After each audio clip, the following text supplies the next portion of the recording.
చిత్తూరు జిల్లా పూతలపట్టు నియోజకవర్గం ఐరాల మండలం ముదిగోల గ్రామం పందిగుట్కూరు విలేజ్ అక్షయపాత్రలో శ్రీ పాతాళ వినాయక స్వామి వారి కథ. స్వయంభూ శ్రీ పాతాళ వినాయక స్వామి దేవస్థానం పందిగుట్కూరు విలేజ్ ముదిగోల గ్రామం ఐరాల మండలం చిత్తూరు జిల్లా. శ్రీ పాతాళ వినాయక స్వామి దేవస్థానము పందిగుట్కూరులో 1 కిలోమీటర్ దూరంలో శ్రీ పాతాళ వినాయక స్వామి వెలిశారు. ఇది కంగుంది కుప్పం రామచంద్రయ్య అనే వ్యక్తి నాటకాలు వేసేవారు. ఆ వ్యక్తి ఒక రోజు పందిగుట్కూరులో అక్కడ నాటకం వేసి అలసిపోయి కొలువు తీరడం భావించి ఆ ఊరివారు వారికి ఆశ్రమం ఇవ్వగా ఆ వ్యక్తికి కలలో స్వప్నమై కనిపించి, ఓ స్వామి, నేను గోపాలకృష్ణాపురం గ్రామంలో శ్రీ పాదగిరి కొండ దక్షిణంగా కొండపై అక్షయపాత్రలో కొలువై ఉన్న అన్ని చెప్పారంట. ఆ స్వామి కళ్ళు తెరిచి చూడగా అక్కడ ఏమీ కనిపించలేదు. ఆ ఊరి పెద్దలకి ఆ వ్యక్తి వివరంగా చెప్పగా ఆ ఊరి గ్రామ ప్రజలు బయలుదేరి గోపాలకృష్ణాపురం గ్రామంలో పాదగిరి కొండకు చేరుకున్నారు.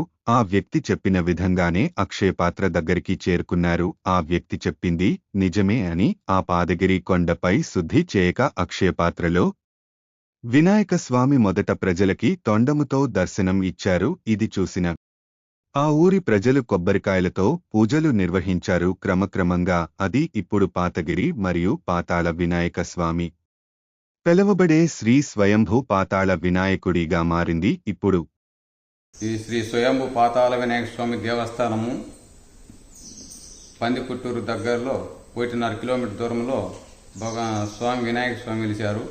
ఇది కంగుందు కుప్పం రామచంద్రయ్య అని మహాభారతము, సారంగధర, సత్యహరిశ్చంద్ర ఇటువంటి నాటకాలు నేర్పిస్తాడు ఆయన గురువు. ఆయన ఇక్కడ గోపాలకృష్ణాపురం అనే గ్రామంలో సారంగధర అనే నాటకాన్ని నేర్పినొచ్చింది. ఆయన ఇక్కడే ఉన్నాడు ఆట నేర్పిస్తూ. ఆయన నిద్రపోయేటప్పుడు స్వామివారు ఆయన స్వప్నంలో కనపడ్డాడు ఈ విధంగా ఉండాలని. ఆ ఉదయం నిద్రలేసి ఆట నేర్పించే పిల్లలకు చెప్పి, నాయన మీ ఊరికి పరమటగా దైవ స్వరూపం ఉంది, నాకు స్వప్నంలో కనపడ్డాడు స్వామి అని చెప్పి పిలుచుకొచ్చి ఈ అడవి అంతా ఎతికారనమాట. పెద్ద అడవిది మొత్తం ఎతికారు.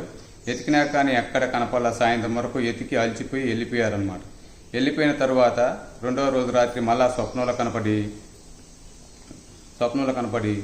ఈశ్వరుడు బిచ్చాటం చేసే అక్షయ పాత్ర ఉంది కదా, అక్షయ పాత్ర ఆకారం స్వామి ఉండే ధ్వన రౌండ్ షేప్ అనమాట. అది 2వ రోజు రాత్రి స్వప్నంలో కనపడింది. మళ్ళా నిద్రలేసి నేను అక్షయ పాత్ర ఆకారం ఉంది, అందులో ఉన్నాడు స్వామి అని చెప్పి మళ్ళా పిలుచుకొచ్చి మొత్తం ఎతికారు.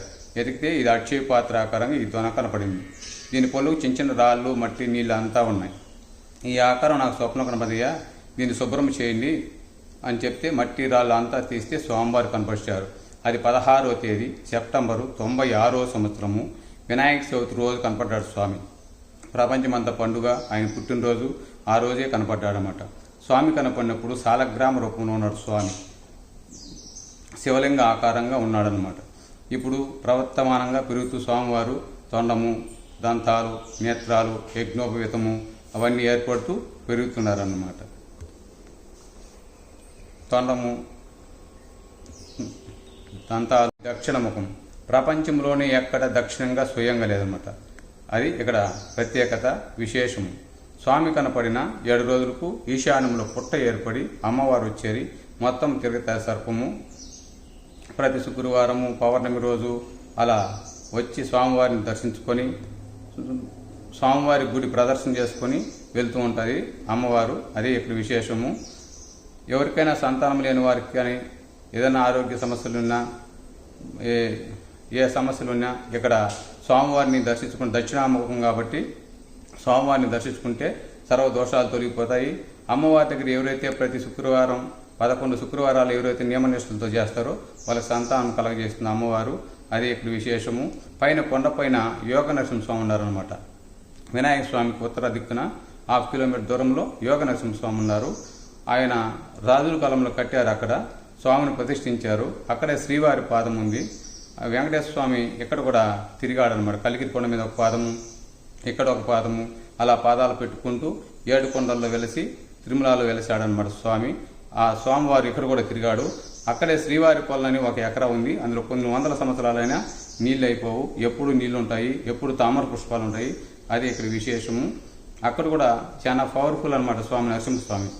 ఎందుకంటే ఇక్కడ వినాయక స్వామి దగ్గర పూజ స్టార్ట్ చేసినప్పుడు, భూమి పూజ స్టార్ట్ చేసినప్పుడు కేరళ నుంచి వచ్చారు స్వాములు వారు.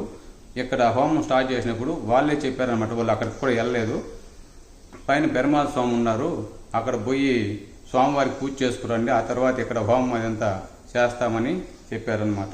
అది అక్కడ కూడా పవర్ఫుల్ స్వామి, అక్కడ కూడా పోయి దర్శించుకుంటే భక్తులు వాళ్ళు అనుకున్న కోరికలన్నీ నెరవేరుతాయి. ఇక్కడ మర్రి చెట్టు, మామిడి చెట్టు రెండు ఒకే కలయిక అనమాట, రెండు ఒకే మొదలు ఒకే కలయిక. ఎవరైనా కళ్యాణం కాని వాళ్ళు ఉంటే అక్కడ మర్రి చెట్టు, మామిడి చెట్టు 11 రోజులు ఆ ప్రదర్శన చేస్తే వాళ్ళకి కళ్యాణం జరుగుతుంది. అది గురవయ్య అనేసి పందిగుట్టూరు చెందిన గురవయ్య స్వామి, ఆయన ఒక భక్తుడు అన్నమాట. స్వహస్తాలతో ఆ బావి తవ్వించాడు. ఎప్పుడు నీళ్లుంటాయి, 2 మట్లు లోతు ఉంటుంది ఆ బావి కూడా, ఎప్పుడు నీళ్లుంటాయి. గోవులకు ఇక్కడ వచ్చిన వాళ్ళు తాగేదానికి కూడా అంత నీట్గా ఉంటుంది అన్నమాట ఆ నీళ్లు కూడా. అది ఇక్కడ విశేషం.